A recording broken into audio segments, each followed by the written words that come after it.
Hey guys, I got some really awesome books that I wanted to tell you about. The first one that I'm going to tell you about is this really awesome book called Glory Be. And I hate I don't have the actual book, but here's the picture of the cover.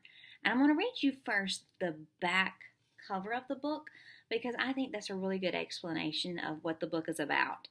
It says, for Gloriana, June Hemphill, life in Hanging Moss, Mississippi is filled with doodlebugs, iced tea, and fireworks on her birthday, the 4th of July. But this summer, the summer of 1964, is different. Glory, as everyone knows her, is eager to turn 12. There are times, though, when she wishes she could turn back the clock a year. Maybe it's the new girl from the north, with her black socks and clodhopper sandals. That's got everyone all out of sorts. Or maybe it's the debate about whether or not the town should keep the segregated pool open. It seems the answers to Glory's questions about the pool keep changing.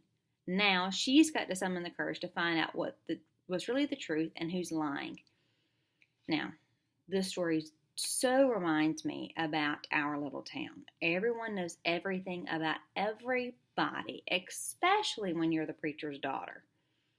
You know, and Glory is faced with the challenge of doing the right thing or what is acceptable.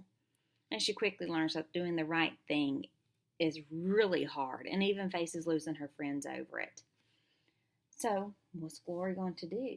What decision is she going to make? You have to get the book. It's really awesome. And the setting just so happens to be in Hanging Moss, Mississippi, which is a fictional town, but I think you'll really like the book. Glory Be by Augusta Scattergood. The next one I'm going to tell you about. It's a little bit different, and it is Joyful Noise, Poems for Two Voices. This one is super fun. This book is made for two people to be read, and it's all about bugs.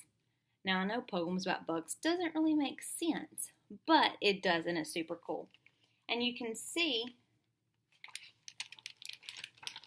here's grasshoppers, and you can see how here's what one person reads, here's what the other person reads. And whenever the lines match up, that's what they say together.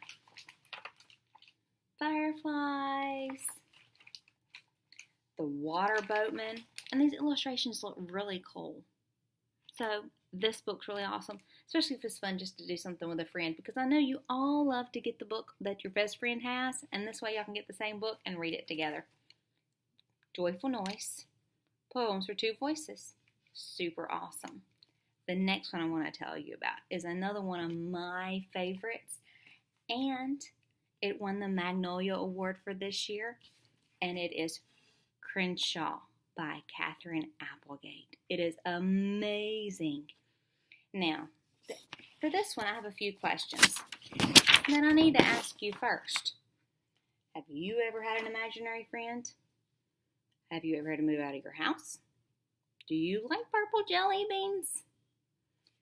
Have you ever been homeless? Now, the main character in this story, Jackson, and his family are threatened with the possibility of being homeless again. Now, with all of this emotional stress and anxiety, it brings out of all these feelings and this familiar surfboarding, bubble bath loving, frog chasing, larger than life cat named Crenshaw. Now, Jackson met Crenshaw the first time that his family was having to live in their van. And Jackson recounts all of these emotions and feelings as he fears that being homeless is going to happen again. And he struggles with the fact that he's seeing his large imaginary cat friend. And even though he really sees everything through his super scientific eyes, it doesn't make sense to him. But I really think you're going to enjoy this story. You're going to enjoy Jackson's big, humongous cat with big green marble eyes.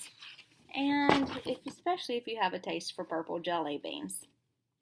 But is this all a dream? Is this real? Could it be? The only way you know is if you check it out, and you won't be disappointed. Now, the last book I'm going to tell you about is one that my kids loved whenever I taught 6th grade. Percy Jackson, The Lightning Thief. This is the first one in this series by Riordan, and my students absolutely loved it. Now, what I want you to see is the very first page, because you may find yourself putting this book back down. It says, "Look, I didn't want to be a half-blood. And if you're reading this because you think you might be one, my advice is close the book right now. Believe me, whatever lie your mom and dad told you about your birth, and just try to lead a normal life. Being a half-blood is dangerous, it's scary, and most of the time, it gets you killed in painful, nasty ways. If you're a normal kid reading this book because you think it's fiction, great! Read on, and I envy you for being able to believe that none of this ever happened. But if you recognize yourself in the pages, if you feel something stirring on the inside, stop reading immediately. You might be one of us, and once you know, it's only a matter of time before they sense it too. And they'll come for you. Don't say I didn't warn you. You won't want to put it down. The Lightning Thief by Riordan.